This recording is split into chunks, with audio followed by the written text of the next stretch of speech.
तो कल हम लोगों ने ग्राफ्स के बारे में स्टडी किया था और मैं एक बार समराइज कर देता हूँ सारी बातों को और फिर हम आगे चलेंगे और फिर हम लोग पढ़ेंगे डिफरेंशिएशन। एक बहुत इंपॉर्टेंट टॉपिक है डिफरेंशिएशन, जो इजी होने के साथ साथ बहुत ही ज़्यादा काम का भी है। उसकी इंपॉर्टेंस मैं आप लोगों को समझाऊंगा, ठीक है। तो पहले ब्रीफली मैं समराइज करता हूँ ग्राफ्स। तो पहले हम पढ़ेंगे, पहले हमने पढ़ा था स्ट्रेट लाइन वाला ग्राफ्स। पहला था straight line graph, straight line, और इसकी इक्वेशन होती है, equation is y is equal to mx plus c। This is the standard equation of a straight line, ठीक है। इसमें m क्या है? m is slope, m is slope, c is intercept on y axis, ठीक है। और इसको एक बार मैं सभी ग्राफ बनाता हूं। अगर हमारा ग्राफ ऐसा है, ठीक है, this is x, this is y, so इसकी इक्वेशन होगी y is equal to mx। और अगर हमारा ग्राफ ऐसा है, दिस इज c, तो this is x, this is y, इसकी इक्वेशन होगी y is equal to mx plus c, ठीक है। और अगर हमारा ग्राफ ऐसा है, this is x, this is y, अगर हमारा ग्राफ ऐसा है लाइक दिस, ठीक है, थोड़ा ठीक से बना लेते हैं इसको। अगर हमारा ग्राफ ऐसा है, okay, so this is minus c, तो इसकी इक्वेशन होगी y is equal to mx minus c। और अगर हमारा ग्राफ ऐसा है लाइक दिस, ऐसा, ठीक है, तो इसकी इक्वेशन होगी y is equal to minus mx, negative slope. और अगर हमारा ग्राफ ऐसा है, दिस इज c, इसकी इक्वेशन होगी y is equal to minus mx plus c। Positive intercept, negative slope. Intercept कैसा है? पॉजिटिव है, और स्लोप कैसा है? नेगेटिव है। और ऐसा भी हो सकता है, negative slope and negative intercept. इसकी इक्वेशन होगी y is equal to minus mx minus c। समझ गए? स्लोप देखो, ये वाला एंगल अगर एक्यूट है, if this angle is acute, this angle is acute, यहां पर भी ये एंगल एक्यूट है, ठीक है। तो ये slope, these slopes are positive. यहां देखो, this slope, this angle is obtuse, so slope is negative. यहां पे देखो, एंटी क्लॉकवाइज जाएंगे और एक्स एक्सिस से नोट करेंगे, यहां भी स्लोप है नेगेटिव, यहां भी स्लोप है, angle is greater than 90, here also the slope is negative. Anti clockwise जाएंगे और x एक्सिस से नोट करेंगे। तो ये सभी वैरायटी की स्ट्रेट लाइन के ग्राफ आ गए जो हमारे काम के हैं, समझ रहे हो। सबसे इंपॉर्टेंट बात है इसके अंदर स्लोप, स्लांट, और सब उससे भी इंपॉर्टेंट बात ये है कि जो स्लोप होता है ना, स्लांट होता है, उसका कई बार हम नाम भी देंगे। जैसे अगर ये ग्राफ पोजीशन टाइम में होता, द स्लोप हमें मिलेगा, स्लोप से हमें मिलेगी वेलोसिटी। और अगर वेलोसिटी टाइम ग्राफ होता तो स्लोप से मिलता है हम लोगों को एक्सेलरेशन। अगर वोल्टेज और करंट होता तो स्लोप से मिलता है रेजिस्टेंस, है ना, पढ़ा हुआ ना, सिंपल। सो ये स्ट्रेट लाइन का एक बार मैंने ओवरव्यू बताया। अब इसके बाद पैराबोला की बात करते हैं। नोट कर लो फटाफट, अगर कर रखा है तो बहुत अच्छा है, ओके। रब कर दूं? सो नेक्स्ट इज, अब ये स्ट्रेट लाइन का था, अब हम बात करेंगे पैराबोला की। दिस वाज स्ट्रेट लाइन की बात करी थी, अब हम बात करेंगे पैराबोला। मिटा दूं क्या? Shall I rub it?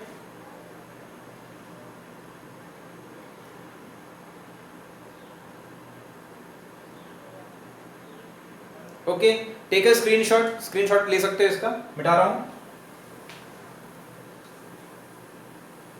Next is दूसरा है पैराबोला।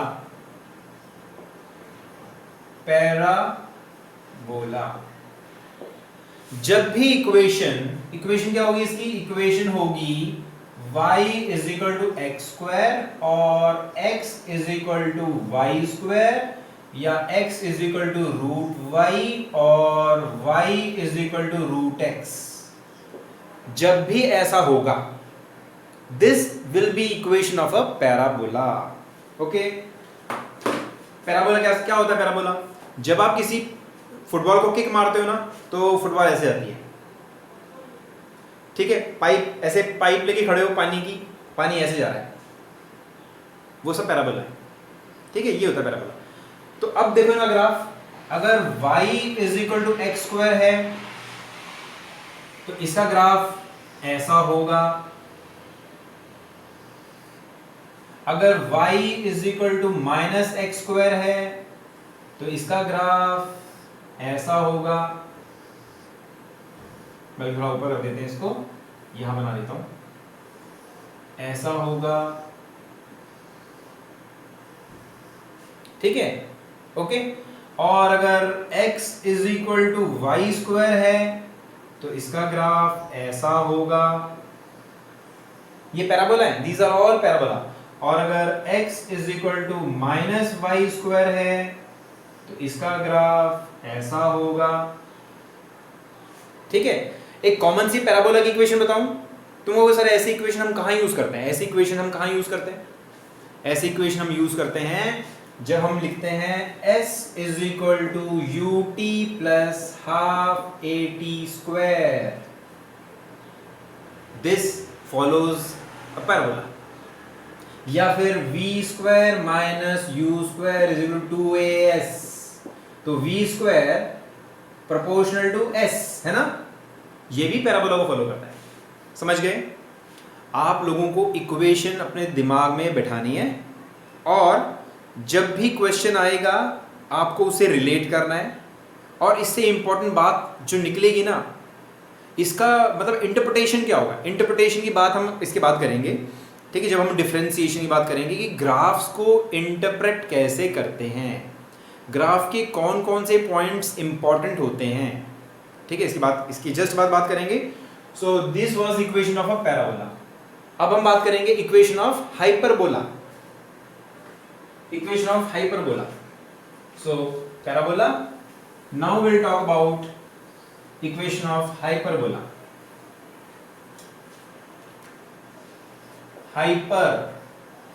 हाइपरबोला जब भी y inversely proportional to x हो या y या x inversely proportional to y हो, एक ही बात है ना, दोनों एक ही चीज है, ये बोथ आर सेम थिंग।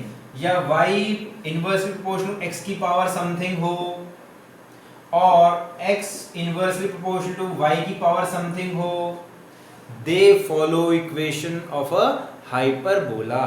तो ग्राफ कैसा होता है? इनका ग्राफ ऐसा होता है। अगर हम इसकी बात करें तो ग्राफ ऐसा होगा, ठीक है? This is a hyperbola. समझ गए? Clear? This is hyperbola.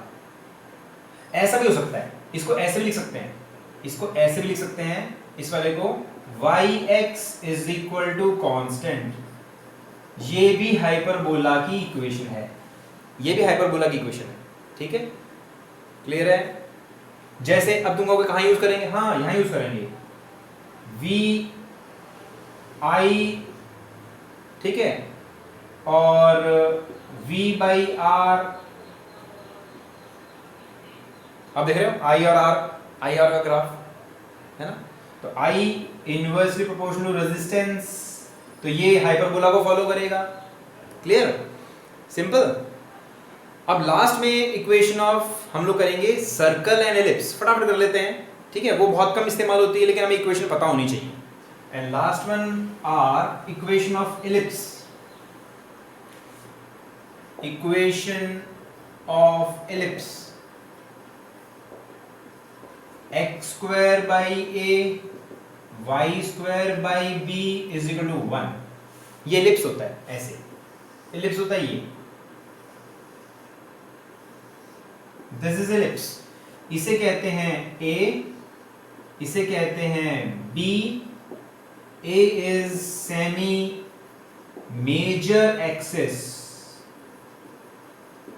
B is semi minor axis. Okay, और अगर ए और बी इक्वल हो जाए, if a is equal to b, अगर ए और बी इक्वल हो जाए तो क्या बन जाएगा? It will become a circle. तो यहां पर लिखेंगे x square by a plus y square by a is 1 is equation of circle, of a circle. Circle ऐसा होगा, ऐसा। इसमें सेमी मेजर एक्सिस और सेमी माइनर एक्सिस दोनों इक्वल होंगे। This is a, this is also a, because both are radius. This is a and this is a, दोनों एक ही चीज है। समझ गए? सर्कल को हम कैसे बनाते हैं? सेंटर में कंपास की निडल रखो और ऐसे गोल घुमा दो, है ना, तुम्हें मिल जाएगा एक सर्कल। एलिप्स कैसे बनाएंगे? एलिप्स बनाएंगे अगर हम दो फिक्स पॉइंट्स ले लें, जैसे हमने सर्कल बनाते समय एक सिंगल पॉइंट फिक्स लिया ना, और उसके चारों तरफ घूम गए ना, यहां पर तुम दो फिक्स पॉइंट लो और दो फिक्स पॉइंट पर किसी ऐसे रस्सियों को लो और एक पेन लगाओ और उसको घुमाओ, then you will get an ellipse. ठीक है? या एक एग्जांपल लेते हैं, अच्छा सा एग्जांपल लेते हैं, इजी सा। अगर तुम्हारे पास मान लो एक बकरी है ना, तुमने अपने प्लेग्राउंड में अच्छा सारा घास लगा हुआ है और बकरी को दो खूंटों से बांध दिया, दो खूंटे हैं। ठीक है? खूंटा पता क्या होता है? जिसमें से किसी पशु को बांधते हैं। तो ऐसे दो तुमने खूंटे बांध दिए, तो बकरी चारा खाते खाते खाते खाते एक इलिप्टिकल एरिया में घास खा डालेगी, तो जो एरिया बनेगा ना वो एक एलिप्स होगा।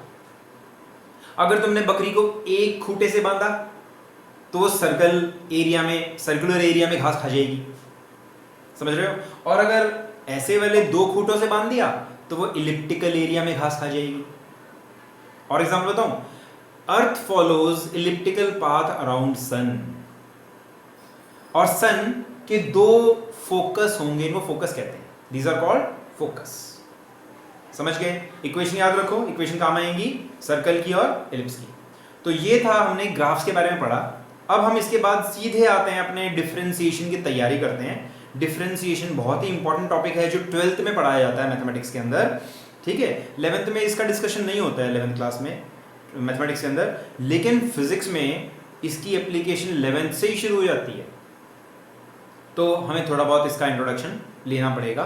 तो अब हम शुरू करते हैं डिफरेंशिएशन का टॉपिक। उससे पहले मैं आपको कुछ फंडामेंटल बातें बताऊंगा, नोट कर लो। So next is functions and limits. Functions and limits.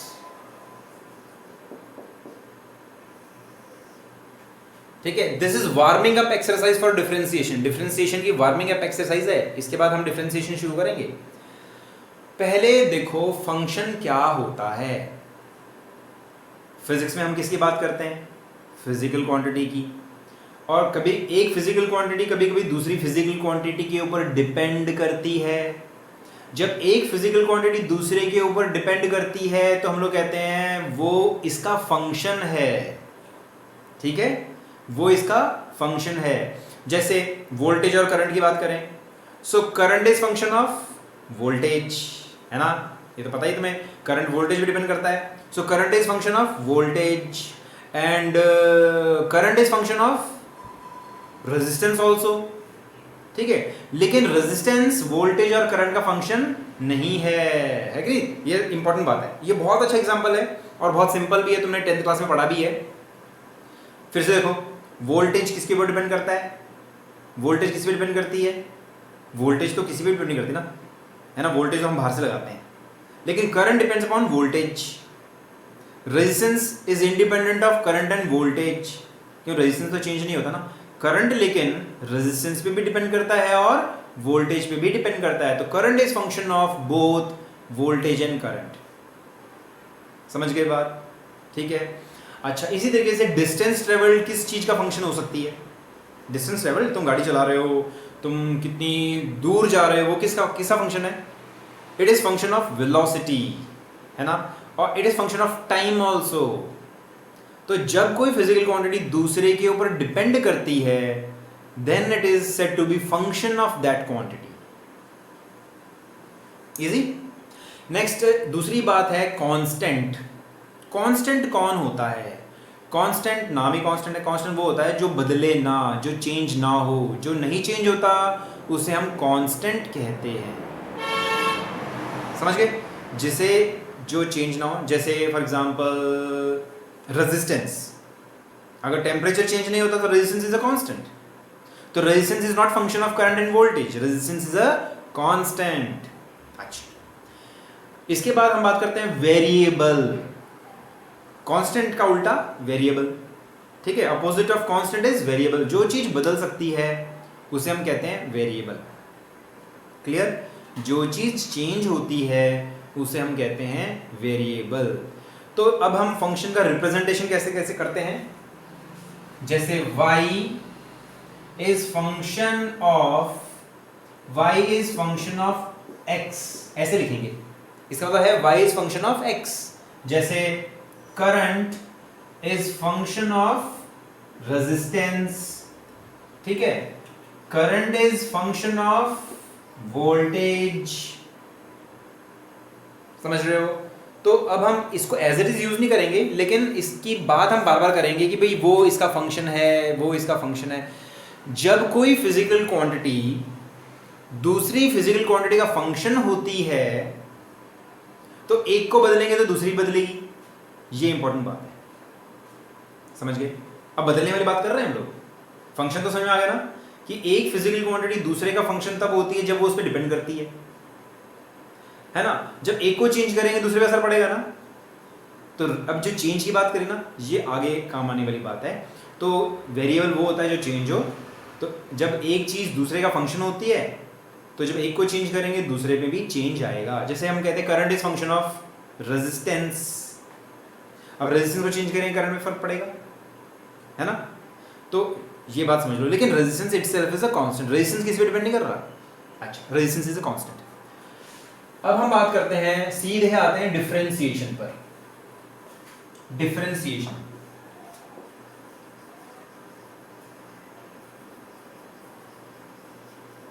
Differentiation नाम तो डिफरेंशिएशन है, लेकिन इसका सीधा सीधा मतलब है rate of change of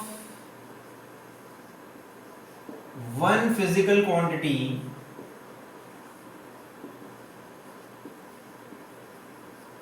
rate of change of one physical quantity with respect to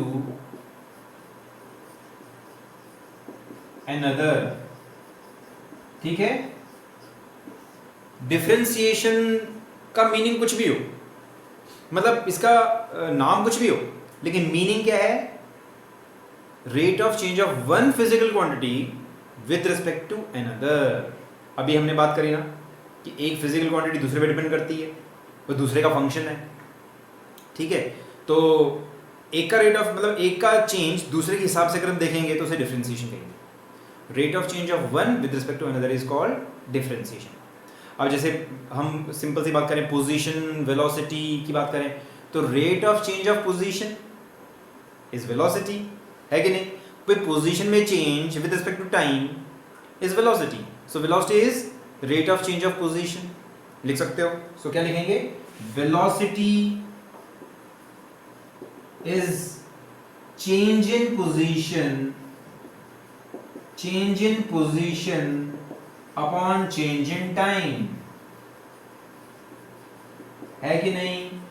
ये तो हमने पढ़ भी रखा है। ऐसे एक्सेलरेशन क्या है? Acceleration is change in velocity upon change in time, ठीक है। और कोई नोन सा एग्जांपल दूं जो तुमने लेटेस्ट पढ़ा है? और जो लेटेस्ट पढ़ा है वो है रेजिस्टेंस। रेजिस्टेंस क्या है? Resistance is change in voltage by change in current. Okay, तो क्या कहेंगे, velocity is rate of change of position with respect to time, acceleration is rate of change of velocity with respect to time, resistance is change in voltage with respect to current. ठीक है, तो ये समझ में आया कि ये सारे डिफरेंशिएशन के एग्जांपल्स हो सकते हैं, लेकिन थोड़ा सा इसके अंदर हम लोगों को थोड़ा सा और इसको रिफाइन करेंगे। अब तो मैंने मोटा मोटा क्रूड एग्जांपल दिया है, मतलब ये मोटा मोटा एग्जांपल दिया है क्रूड सा, इसको और रिफाइन करेंगे थोड़ा सा और इसको पॉलिश करेंगे तो सही डिफरेंशिएशन की डेफिनेशन निकल करके आएगी। क्लियर? सो अगर लिख लिया तो मिटा देता हूं मैं इसे, डिफरेंशिएशन को। एग्जांपल लेते हैं, एक एग्जांपल लेते हैं हम लोग, एक बहुत इजी सा एग्जांपल लेते हैं, बहुत आसान सा, ज़्यादा मुश्किल नहीं है। मान लो हमने ग्राफ बनाया पोजीशन और टाइम का, इसमें तो कंफर्टेबल है ना, पोजीशन और टाइम। पोजीशन मतलब तुम यहाँ खड़े हो और तुमने स्टॉप वॉच ऑन कर दी अपने दोस्त को, तुम्हारा दोस्त भी चलना शुरू कर दिया, तुम कह रहे हो अब तू वहाँ पर है इतने समय के बाद, अब तू वहाँ पहुँच गया इतने समय के बाद, अब तू वहाँ पहुँच गया इतने समय के बाद, तो उसकी पोजीशन चेंज हो रही टाइम के साथ, ये मतलब इसका। ठीक है, तो अगर हम इसका ग्राफ बनाएं, उसको प्लॉट कर लें, पोजीशन टाइम को नोट करने के बाद ग्राफ बनाएं, तो मान लो ग्राफ कुछ ऐसा बना, मान लो ग्राफ ऐसा बना, पैराबोला है ना, parabola. This is time, time कहाँ होता है, टाइम कहाँ बनाई जाती है हमेशा, एक्स एक्सिस पर, because it is independent variable. और यहां पर क्या आएगी, पोजीशन। अभी भी मैंने बताया rate of change of position with respect to time क्या होता है, वेलोसिटी। हम लोग बात करेंगे डिफरेंशिएशन की। अच्छा, मान लो इस ये टाइम है और कुछ ये टाइम है, ये टाइम है t1 और ये टाइम है t2, इसके करस्पॉन्डिंग पोजीशन है x1 और इसके करस्पॉन्डिंग पोजीशन है, इसके करस्पॉन्डिंग पोजीशन है x2। थोड़ा नीचे कर लेते हैं इसको, x2। ठीक है, तो वेलोसिटी क्या होगी, सो वेलोसिटी इज, यहां पर लिख लेते हैं, velocity is change in position upon change in time, है ना। ये तो पुरानी बात हो चुकी, कंफर्टेबल भी है, तुम्हें आती भी बड़े अच्छे से, इसमें कोई प्रॉब्लम नहीं है। अब देखो चेंज इन पोजीशन क्या होगी, फाइनल पोजीशन क्या है x2, इनिशियल पोजीशन क्या है x1, यही तो है चेंज इन पोजीशन। और चेंज इन टाइम कितना होगा, t2 माइनस t1, है ना, है ना। इसको और कॉम्पैक्ट फॉर्म में लिखेंगे, मतलब छोटा सा, मतलब बढ़िया सा फॉर्म लिखेंगे ताकि हमें बार बार इतनी बड़ी चीज ना लिखनी पड़े, और वो होगी delta x by delta t। Delta दोबारा आ रहा है, डेल्टा हमने पहले ही पढ़ा है, डेल्टा एरर के लिए पढ़ा था ना, लेकिन यहां पर चेंज के लिए पढ़ रहे हैं। फर्क है दोनों में, दोनों में फर्क है, दोनों एक जैसी चीज नहीं है। एक तो था एरर डेल्टा, लेकिन अब यहां पर हम किसके लिए कर रहे हैं, चेंज के लिए। सो velocity is change in position by change in time. ठीक है, अब इसको ध्यान से देखो एक बार, इतने समय के चेंज पर इतनी पोजीशन में चेंज आया, अगर टाइम हमारा इतना चेंज हुआ तो इतनी पोजीशन में चेंज आया। ठीक है, जैसे मान लो ये 1 बजेगा और ये 2 बजेगा, तो 1 और 2 के बीच में इतनी डिस्टेंस ट्रेवल करी। अब 1 और 2 के बीच में कुछ भी हो सकता है, तुम रुक भी गए होगे, तुमने स्पीड घटाई भी होगी, तुमने स्पीड बढ़ाई भी होगी, है ना, कभी ट्रैफिक में फंस गए होगे। इसका मतलब क्या है कि ये जो बताएगा ना, ये कौन सी स्पीड बताएगा, इससे जो स्पीड मिलेगी कौन सी स्पीड होगी, वो किसी पर्टिकुलर टाइम की स्पीड नहीं होगी, वो एवरेज स्पीड होगी। कैसी होगी स्पीड होगी, एवरेज स्पीड, मतलब 1 घंटे के अंतराल पर। ठीक है, लेकिन अगर तुमसे कहा जाए, तुमसे पूछा जाए भाई बता 1:01 पर तेरी स्पीड क्या थी, तो वो कैसे निकालोगे, तब तो वो किसी पर्टिकुलर टाइम पर आएगी, वो यहां पर आएगी, है ना। तुम्हें कहा जा रहा है 1:01 और 1 सेकंड पे स्पीड बता, तो वो तो यहां पर कहीं पर होगी। इसका मतलब क्या है कि हम फिर बहुत बड़ा टाइम का इंटरवल नहीं लेंगे, हम टाइम का इंटरवल हमारा छोटा होता जाएगा और 1:01 और 1 सेकंड पर आ जाएगा। समझ गए? अगर इतना बड़ा ड्यूरेशन लोगे तो तुम्हें एवरेज स्पीड मिलेगी। और तुम ड्यूरेशन को छोटा करते जाओगे, कौन सा ड्यूरेशन को? टाइम के ड्यूरेशन को छोटा करते जाओगे तो किसी पर्टिकुलर टाइम पर चेंज इन पोजीशन मिलेगी, वो कहलाएगी उस पर्टिकुलर टाइम पर स्पीड, उस पर्टिकुलर इंस्टेंट पर स्पीड, 1:01 और 1 सेकंड पर स्पीड, उस इंस्टेंट पर स्पीड, उसे कहते हैं इंस्टेंटेनियस वेलोसिटी। ये बाद में भी काम आएगी हमारे, हम जब काइनेमेटिक्स पढ़ेंगे ना तब भी काम आएगी ये चीज, सेम टू सेम यही पढ़ाऊंगा मैं दोबारा से, ये फिर काम आएगी।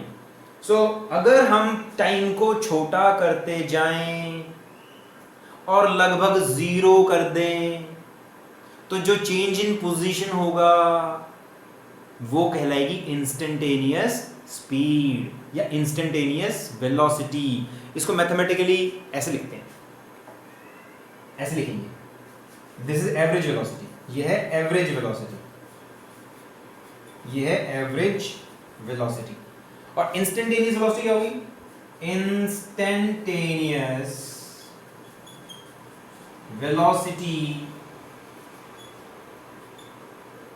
Delta x by delta T, है ना? ये तो वही चीज होगी। फर्क क्या हुआ? फर्क ये हुआ कि अब के बाद टाइम बहुत छोटा है, टाइम का जो चेंज है बहुत छोटा है। कितना छोटा है? कितना छोटा लेना चाहोगे? कितना छोटा? इतना छोटा कि वो ना तो वो 0 से बड़ा हो और ना ही वो 0 ही हो। समझ रहे हो? इतना छोटा 0.000000000 ऐसे करते जाओ 0, इतना छोटा टाइम। इसको मैथमेटिकली ऐसे लिखते हैं, limit delta t tends to 0। इसको ऐसे लिखते हैं, थोड़ा और सफाई से लिख देता हूं यहां पर। सो इंस्टेंटेनियस वेलोसिटी, इंस्टेंटेनियस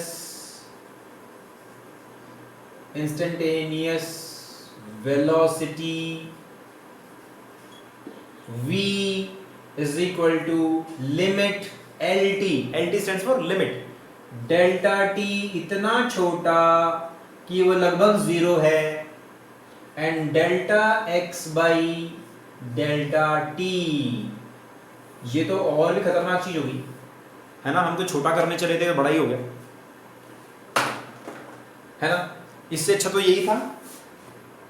नहीं, इसको भी हम और सुंदर तरीके से लिख सकते हैं, इसको और अच्छे तरीके से लिख सकते हैं। हमने शुरुआत यहां से करी थी, ये थी average velocity, total change in position by total change in time. फिर मैंने कहा कि टाइम को इतना छोटा ले लो कि वो लगभग 0, तो हमें मिलेगी पर्टिकुलर टाइम की वेलोसिटी, उसे इंस्टेंटेनियस वेलोसिटी कहेंगे। लेकिन इसका रूप तो और भी खतरनाक हो गया।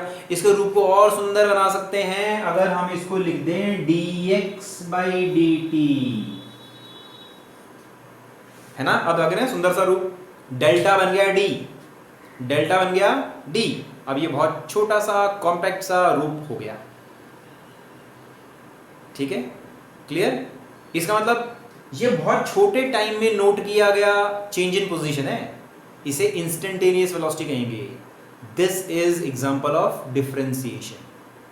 मैंने शुरू में ही कहा था कि रेट ऑफ चेंज को तो डिफरेंशिएशन कहते हैं, ये डिफरेंशिएशन है, differentiation of x with respect to time. तो इसका मीनिंग क्या हुआ? So velocity is differentiation of position with respect to time। Rate of change और डिफरेंशिएशन को इंटरचेंज कर सकते हो, रेट ऑफ चेंज कहो या डिफरेंशिएशन कहो, एक ही बात है। तो हम क्या कर रहे हैं? Velocity is differentiation of position with respect to time, time के साथ रेट ऑफ चेंज है ये, समझ गए? ये एक एग्जांपल है डिफरेंशिएशन, ठीक है? This is one example of differentiation. Clear है? ओके, तो फिर से देखो एक बार, फटाफट जल्दी करते हैं। वेलोसिटी क्या है? तुम जानते हो, change in position by change in time, जानते हो, है ना? तो बहुत बड़े समय में बहुत चेंज अगर तुम देखना चाहते हो, बड़े समय में चेंज देखना चाहते हो पोजीशन में, तो तुम्हें क्या मिलेगा? तुम्हें मिलेगा एवरेज वेलोसिटी। लेकिन अगर तुम किसी पर्टिकुलर टाइम पर देखना चाहते हो तो टाइम को छोटा लोगे। टाइम कितना छोटा होगा? मान लो तुम स्कूटर चला रहे हो, बाइक चला रहे हो, कार चला रहे हो, आजकल तो लॉकडाउन है, फिर भी मान लो तुम इमेजिन करो, अब तो सपना ही हो गया कि गाड़ी चलाना, है ना? डर लगता है बाहर जाते समय। लेकिन मान लो तुम स्कूटर चला रहे हो, बाइक चला रहे हो, और तुम तुरंत अपने स्पीडोमीटर पे नज़र मारते हो, तो तुम्हारी स्पीड मिलती है 50, 60, वो कौन सी स्पीड है? इंस्टेंटेनियस, क्योंकि वो उस समय की स्पीड है, पर्टिकुलर टाइम की स्पीड है, उसे इंस्टेंटेनियस स्पीड कहेंगे, है ना। तो वो जो टाइम, वो जो तुमने स्पीड देखी वो कितने टाइम में देखी? बहुत छोटे टाइम में देखी, है क्या?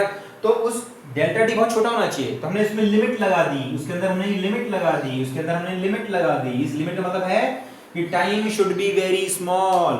तो इतनी बड़ी सी चीज को हमने कॉम्पैक्ट फॉर्म में लिखा ऐसे, ठीक है, समझ रहे हो? ये क्या है? This is rate of change of position with respect to time, इसे डिफरेंशिएशन भी कहेंगे।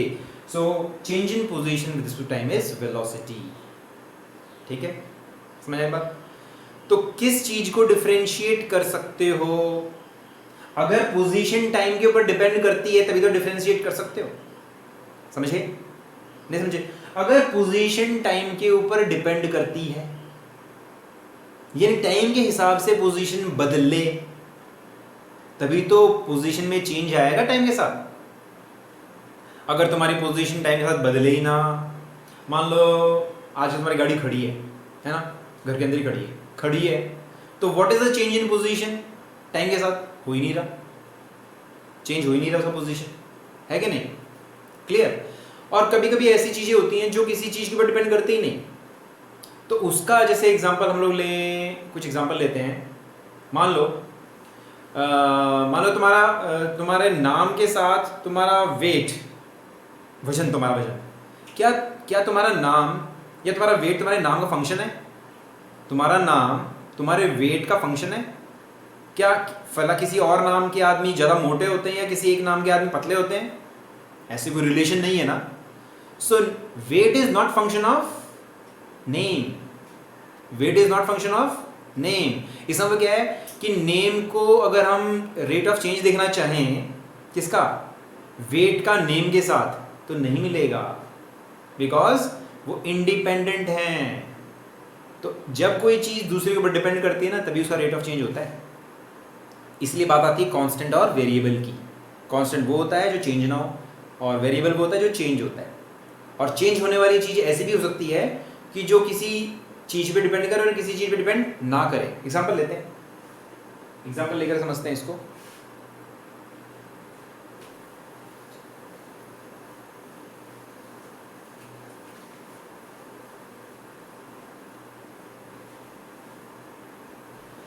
एक्सेलरेशन ड्यू टू ग्रेविटी, है ना, एक्सेलरेशन ड्यू टू ग्रेविटी,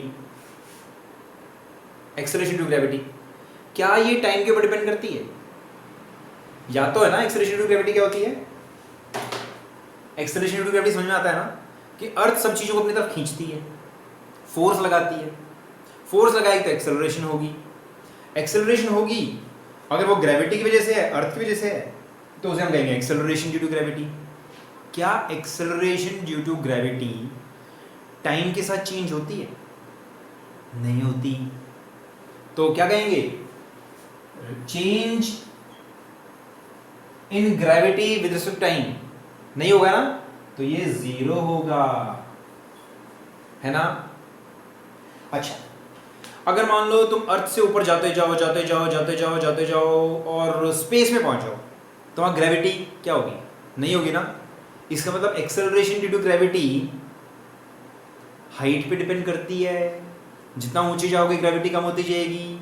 तो हम ऐसे कह सकते हैं dg change in gravity with height, इसकी कुछ ना कुछ वैल्यू है, is not equal to zero, इसकी कुछ ना कुछ वैल्यू आएगी, समझ रहे हो। तो इसका रेट ऑफ चेंज हो सकता है। तो हम कहेंगे acceleration to gravity is function of height and acceleration to gravity is not function of time. ठीक है, एग्जांपल सही है ना, क्लियर हो रहा है। चलो अब एक छोटा सा एग्जांपल लेते हैं। अब हम लोग आते हैं कि अब हम समझते हैं कि अगर मान लो कोई फंक्शन, तुम्हें मैथमेटिकल फंक्शन दे रखा हो, फंक्शन भी कई टाइप का हो सकता है, जैसे y function of x square है ना, x स्क्वायर के बड़े फंक्शन है, या साइन x है, या log x है ना, या एक्सपोनेंशियल x है ये 4 वेरिएबल आएंगे फंक्शन के। y is function of x square या x कुछ भी हो, x sine, trigonometric function, logarithmic function, exponential function, ये 4 फंक्शन आएंगे। फंक्शन भूले तो नहीं ना, फंक्शन क्या होता है? जब कोई चीज किसी पर डिपेंड करती है तो हम कहेंगे वो उसका फंक्शन है। क्लियर? तो y x पे डिपेंड करती है, x स्क्वायर के ऊपर डिपेंड करती है, इसलिए y is function of x square. अब sin x भी हो सकता है, log x भी हो सकता है, ठीक है, घबराओ नहीं, log x बता दूंगा, exponential rays power x, e की रेज़ पावर x, है ना, ऐसे भी हो सकता है। अब अगर इसका डिफरेंशिएशन करना पड़े तो कैसे करेंगे? इनके रूल्स हैं, ठीक है। एक दो अगर टाइम रहता है तो फटाफट एक दो एग्जांपल देके मैं तो रूल्स बता सकता हूँ छोटे छोटे। सबसे पहले हम करेंगे अलजेब्रिक फंक्शन y अगर x रेज़्ड पावर n है, y is x raised power n, इसमें हमें ज़्यादा टेंशन लेने की जरूरत नहीं, 2-4 फॉर्मूले हैं बार बार काम आएंगे, ठीक है, 2-4 ही फॉर्मूले हैं वो बार बार रिपीट होते हैं, वही काम आएंगे, इसलिए घबराने की भी जरूरत नहीं है। इनको जस्ट मेमोराइज कर लोगे तो भी कोई दिक्कत नहीं है। हाँ, लेकिन पर्टिकुलर टाइम पर जहाँ जब तुम्हें जरूरत पड़े ना तो तुम्हें इनको यूज करना आना चाहिए। तो हम कहेंगे find rate of change of y with respect to x, है ना। इसको और सिंपल फॉर्म में भी लिख सकते हैं, इस स्टेटमेंट को हम ऐसे भी लिख सकते हैं, डिफरेंशिएट